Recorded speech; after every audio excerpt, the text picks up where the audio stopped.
Kia ora e te whānau nau mahari mai ki te kaupapa o te rānei. Ngā mihi nui ki a koutou mō tō mātaketaki mai.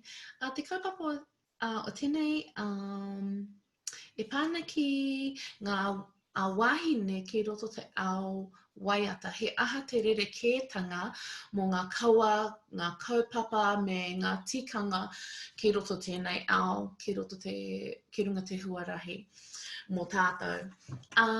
Ko ai ahau, ko Mihirangi ahau, I he uri ahau no Ngāti Maniapoto, ko tuhinga kakapo tuku maunga, ko mōkau, ko rawa, ko hakatino, o ku awa, ko Maniaroa tōku marae, ko Ngāti Rake, Ngāti Waikoraro o ku hapu, engari ko Mihirangi ahau, ngā mihi nui kia koutou. Anin Bojo Jashkobanete Kwe Desnikas and Migazido Dem Bachawana and Donjaba Ojibwe Anishinaabe Kwe. My name is ShoShona and I live on Turtle Island, otherwise known where I'm from as Canada. I'm Eagle Clan and my family is from a beautiful place on the shores of Lake Superior, a place called Bachawana, which is the place of the rapids. And I am Ojibwe Anishinaabe. Beautiful. Happy to be here with you, Mihi. Yeah, sister. It's been way too long. Gosh.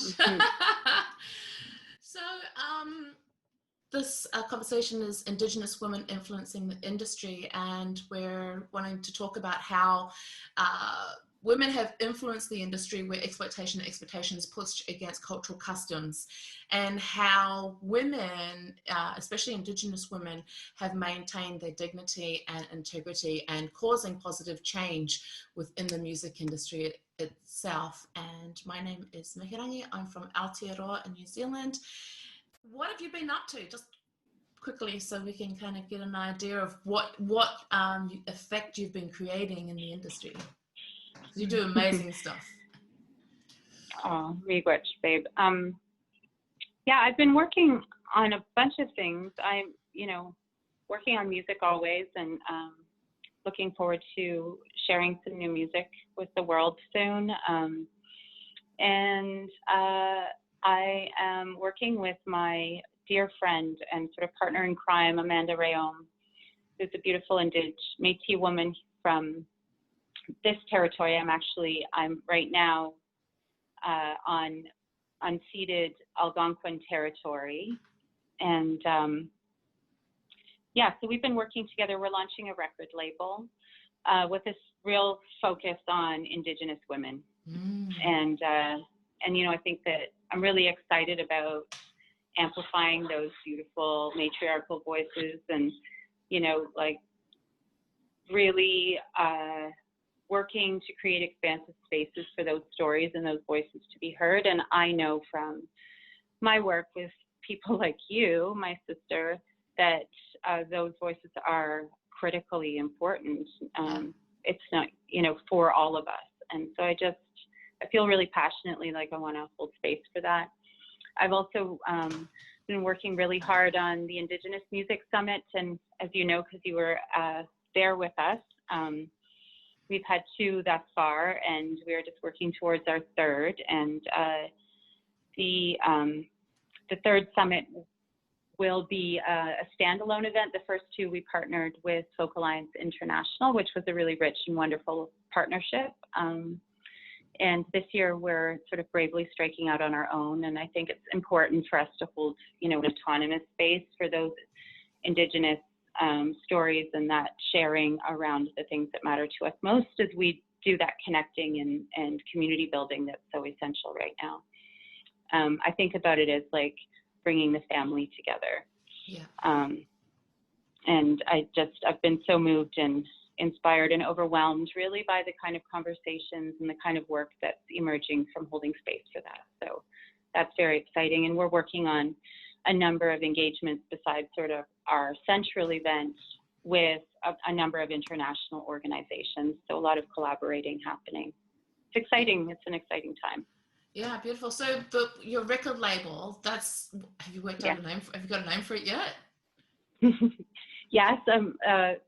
we're launching next month. So there's all the things Wow. in process, but it's called Ishkade Records. Oh, beautiful. And what does that mean? It means, well, Ishkade is fire. And so the concept is like songs for the eighth fire. And that really, it refers to a teaching, an Anishinaabe teaching around the 7 fire prophecies. And right now we're in the 7th fire. Oh, that just gave me goosebumps. Love it. And so the 8th fire will be lit when we are unified and whole, and that healing work and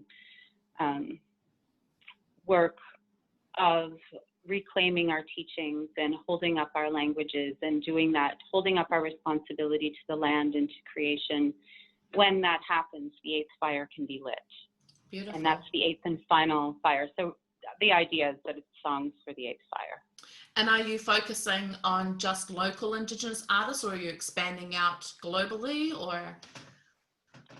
Yeah, it will have a global scope. We're starting out locally as we, build it. And I don't anticipate that we're going to be waiting for a really long time to move into those other spaces. But for now, it's we're just working on launching it and making it like the foundation for it really substantial, so we can do that good work. So we're just consulting with elders and aunties and really making sure that we're doing that good work to launch it properly.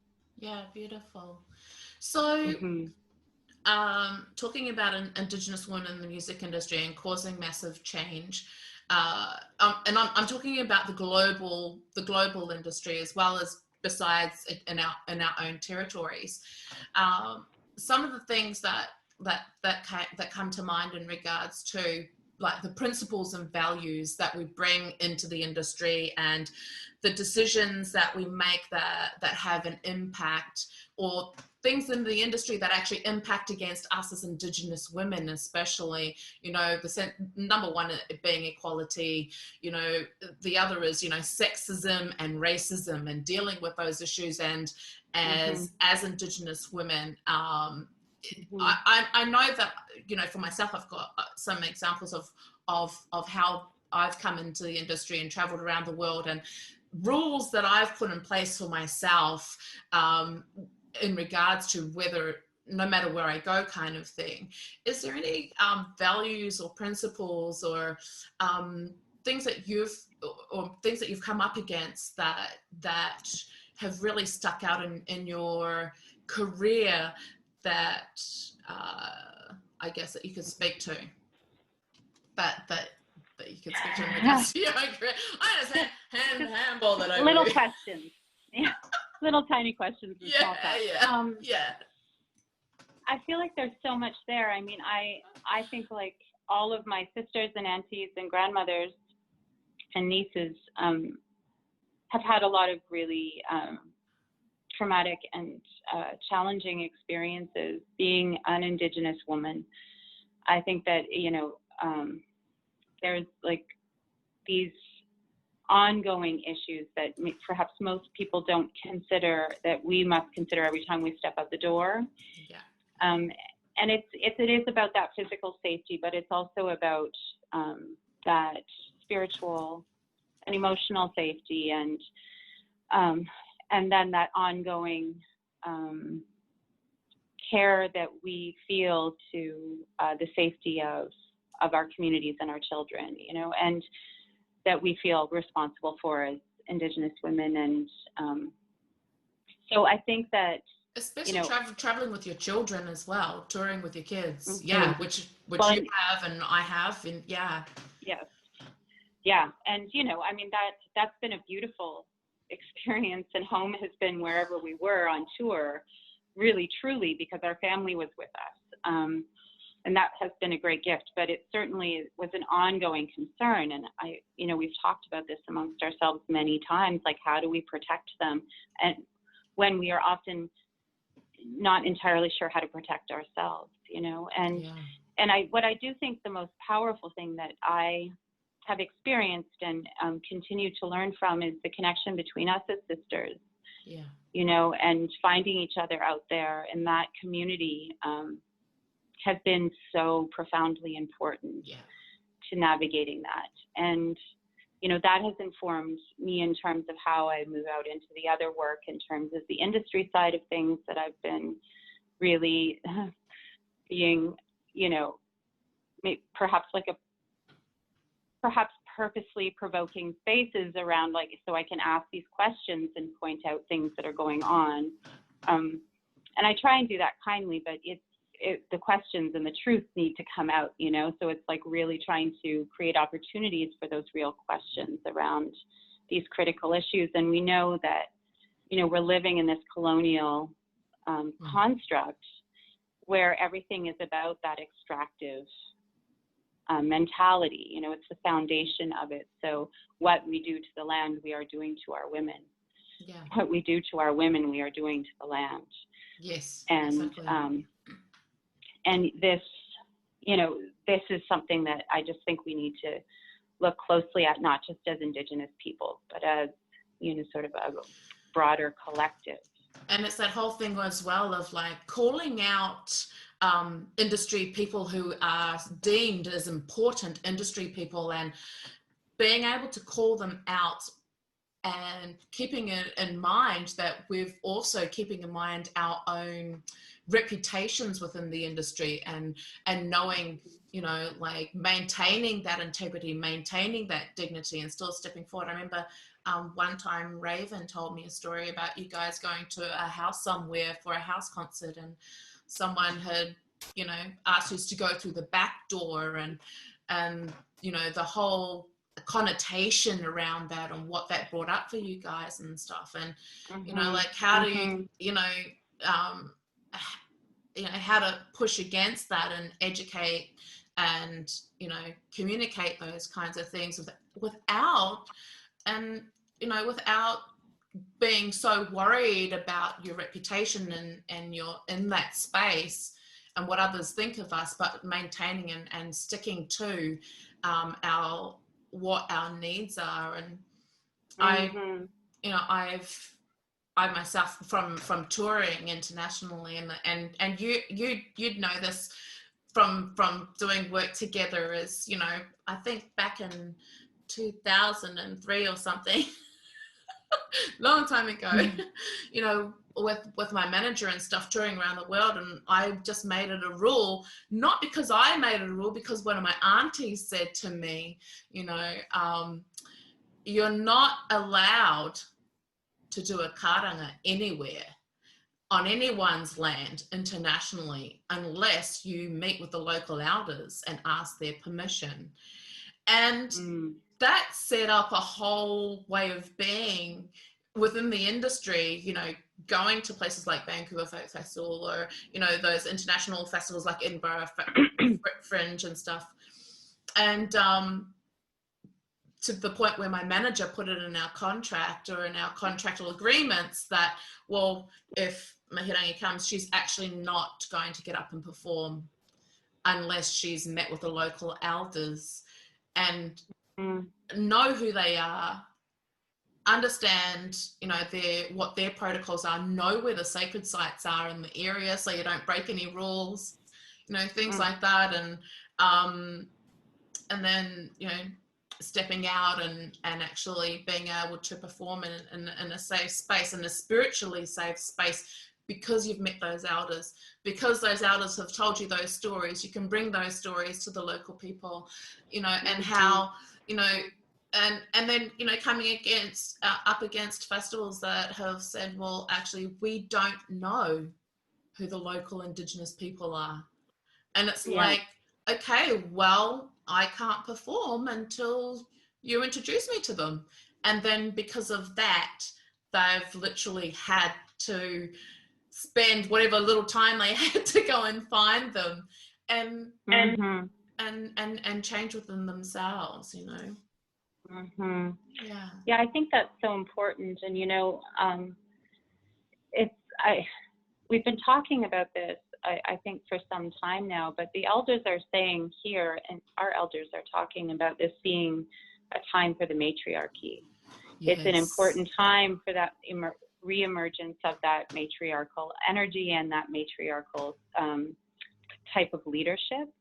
And I think that we're seeing that happening all around us, and that in no way is to take anything from our beautiful men that are, doing that good work.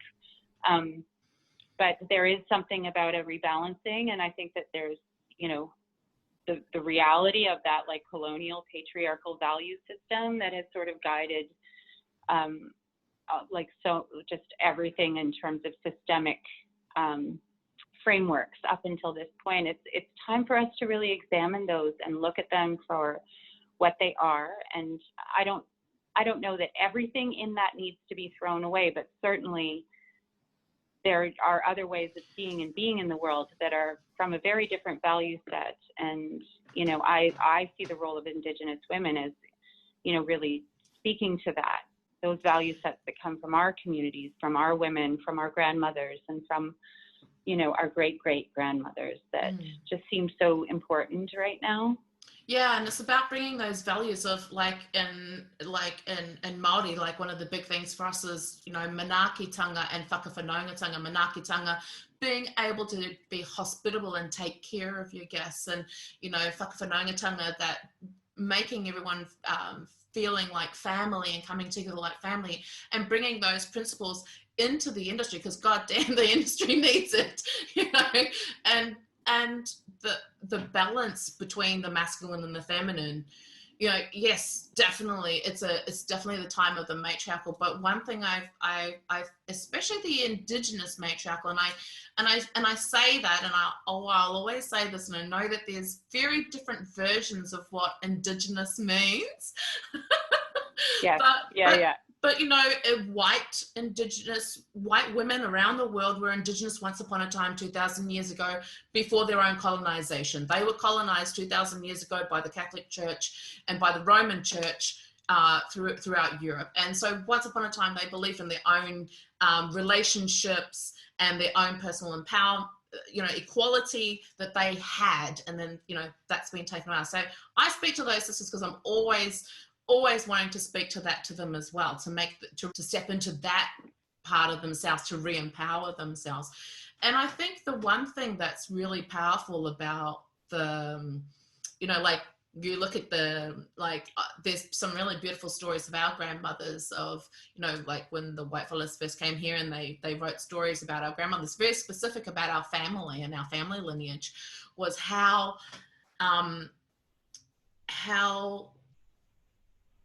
they really, when the white man came to the area, that especially where we lived, when they arrived, there was this real welcoming. There was this massive welcoming ceremony that went on for Porphyry, that went on for these white fellas for like 2 days.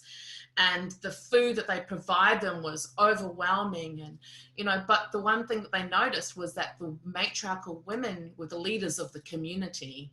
And it's not to say that there wasn't an equality, but that's how they viewed it under their patriarchal viewpoint, because they didn't ever see the equality of the feminine. And I think that's one thing about Indigenousness, is that there is an equality of the masculine and the feminine. There is an understanding of what that looks like in the balance. And when we talk about coming up in the feminine stepping into the space and the matriarchal, I really, my personal belief is that it's really a balance of that.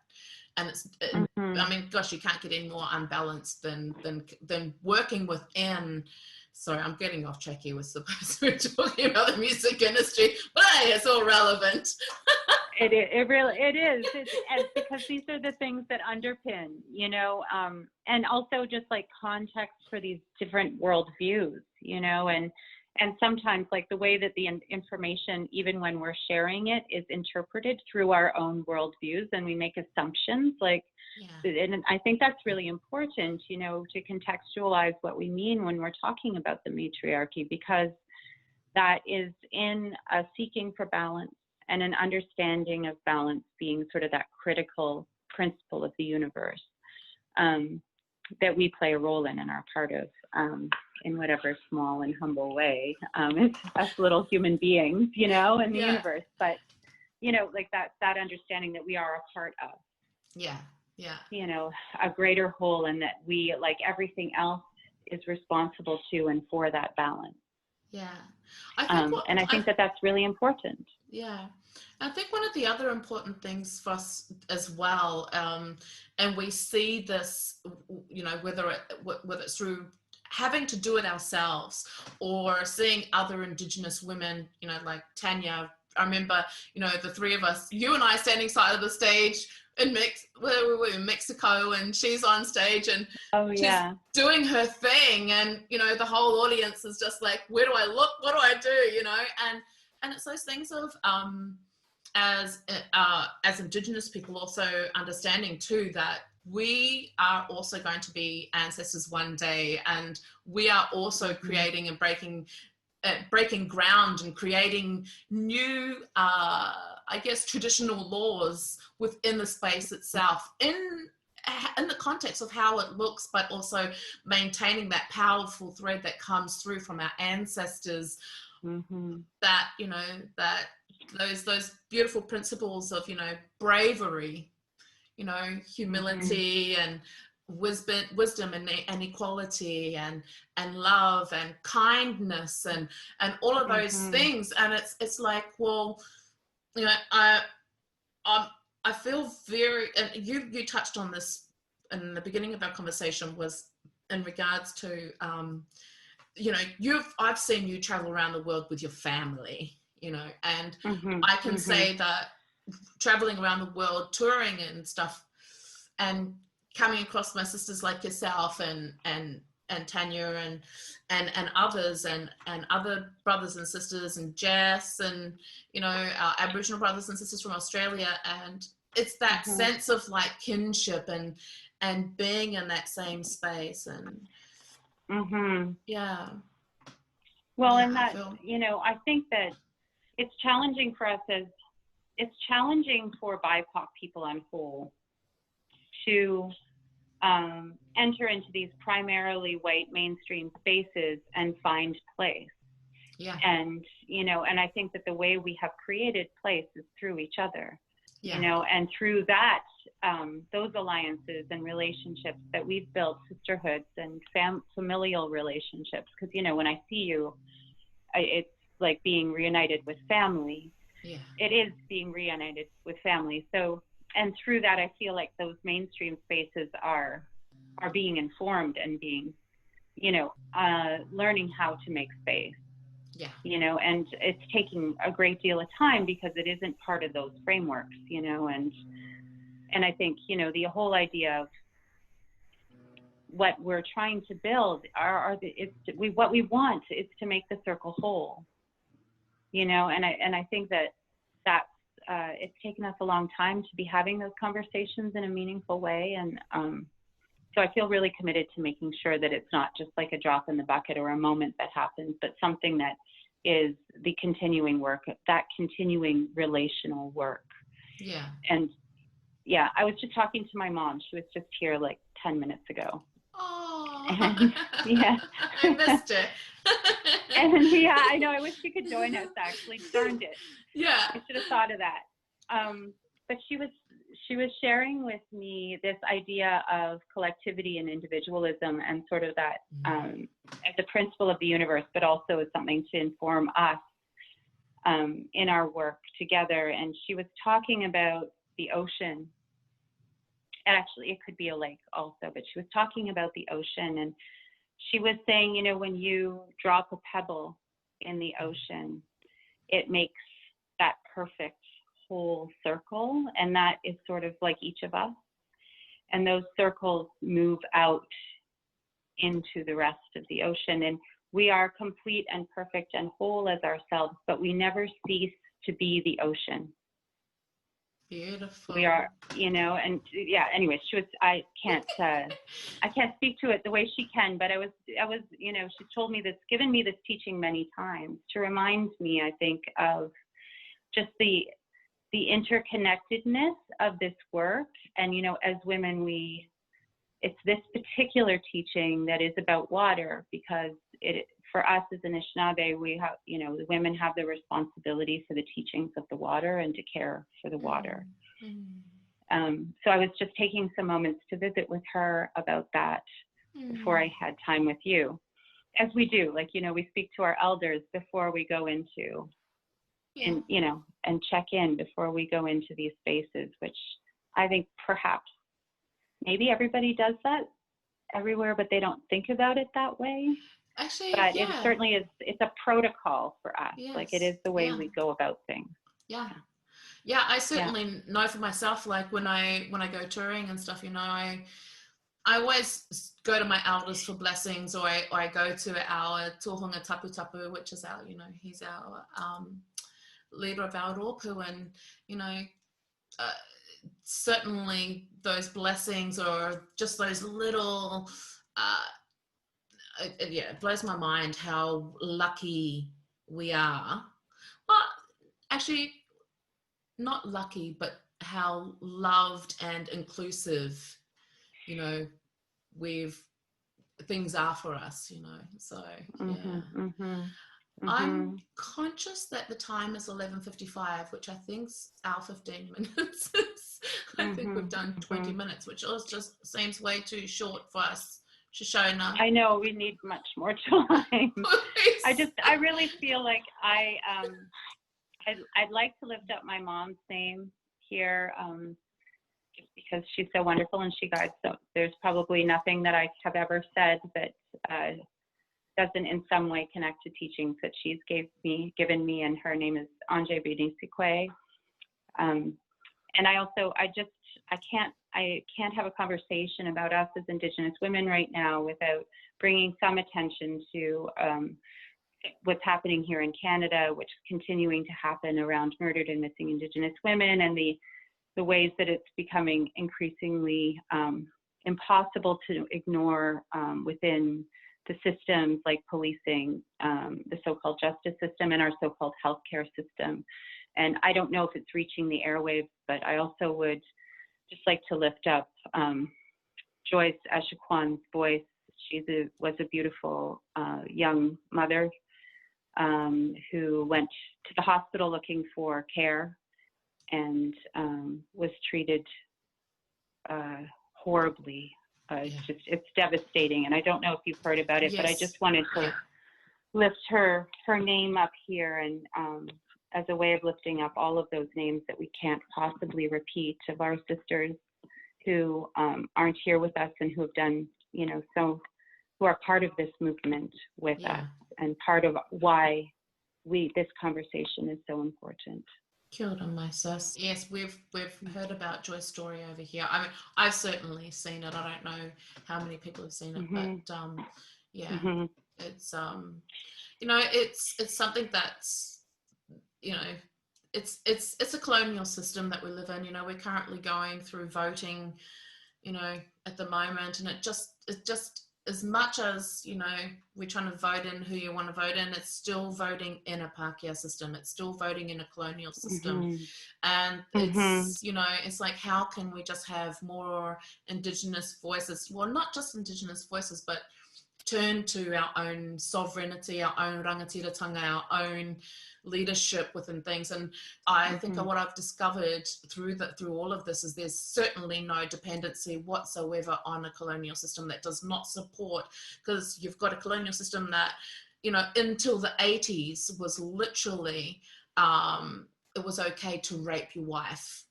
You know, that was still legal to rape your wife in, you know, so here too. Yeah, and keeping that in mind, it just makes you realize how the inequality is, you know, even though we see that it's imbalanced, and we get to have the experience of some sense of equality as Indigenous women because we're strong and we're supported by our communities, or just how far we've still got to go, because we still haven't come far at all, and it's just a reminder of that. And so thanks for speaking to that, sister. And it's well, you know, when as we're having these arts conversations, you know, art is one of the most powerful things that we can do as artists, and as people who are curating and holding space for artists, is to speak truth to power, you know.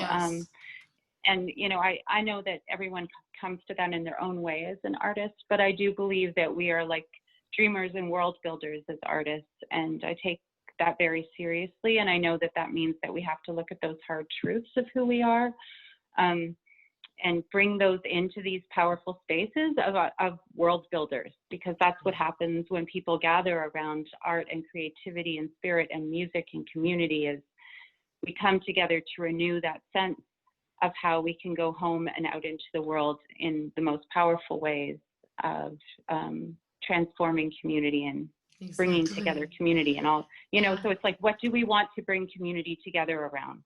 Yeah. And let's make sure that we're very clear about how we're doing that, and that we understand that is sacred work. Yeah. Beautiful. Mm-hmm. So listen to your mom and your grandma, not you, but everyone else. Yeah. Oh no. Your mom and your grandma. I mean, you can too. Yeah, obviously. yeah. I mean, you know, my mum's got dementia, so it's a certainly the greatest lesson that I find with my mum at the moment is, and it's a beautiful one, is sticking to our traditional practice. I took her out of the rest home. I'm like, no, you know, you're my mum, you're gonna stay here with me, but learning to be in the moment. we're on a Zoom now. Oh, okay.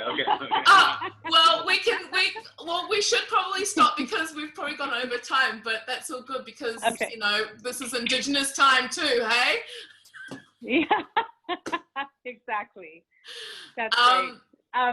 Okay, well, I just thank you for inviting me to be part of this conversation with you, Mihi. I can't wait to see you again in person, and I can't wait till we can all gather again. Hug you again. Mm-hmm. Ngā mihi nui ki a koe, mo tō mahi katoa, me tō pukingatanga, me tō aroha hoki, me tō manaakitanga, me tō kōrero.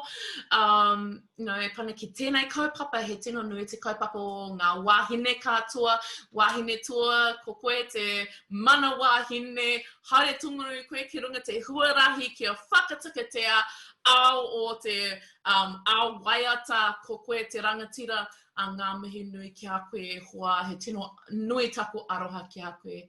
Ia tau, ngā mihi nui, kia ora.